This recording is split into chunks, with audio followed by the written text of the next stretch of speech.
galera, estamos aqui com mais um vídeo do canal. A gente ia fazer mais vídeos ontem, galera, mas eu tava no aniversário da minha irmã. E hoje eu acho que todas as garotas já saíram no quarto dela. Então agora pode gravar vídeo pra vocês. Mas hoje, galera, eu queria mostrar a vocês o que eu faço no meu dia livre. Eu vou desaparecer agora. Agora eu vou aparecer. Tô aqui agora, galera.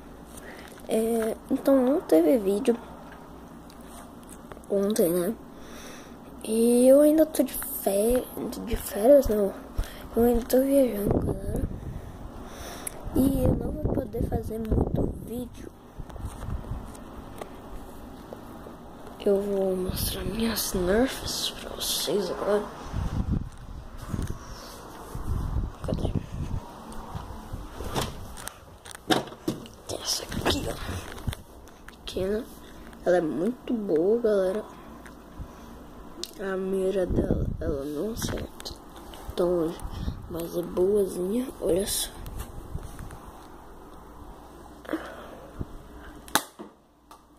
Tá vendo? Essa arminha é muito boa. Eu adoro ela. Tem mais outra aqui. Que é uma mega. Mas primeiro.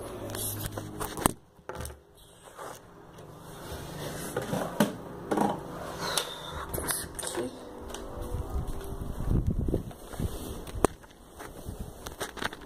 Essa aqui, galera.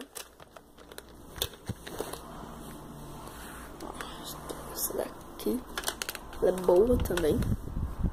Dói demais.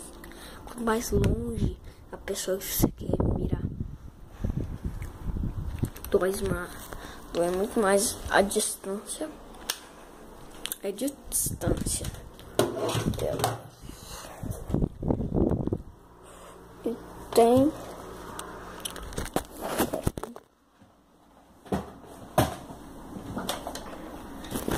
essa daqui, galera. Que é essa daqui, que é uma clássica, né?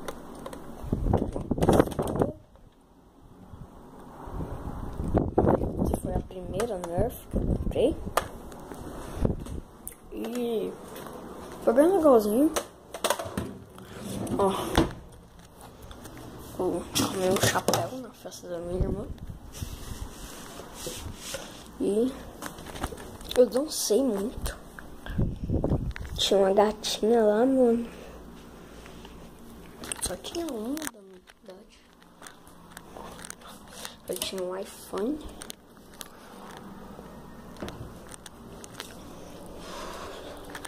Eu quero treta, treta, treta. Eu quero treta, treta, treta.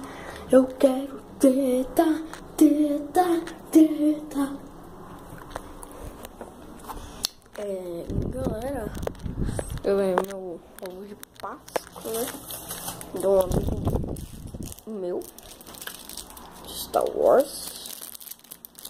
Uma caixinha de som. E galera, eu fiz umas massinhas aqui, mano. São bem legalzinhas. Foi um Steve com uma espada. Steve de espada, né? Foi um Stevezinho. Um Steve, galera.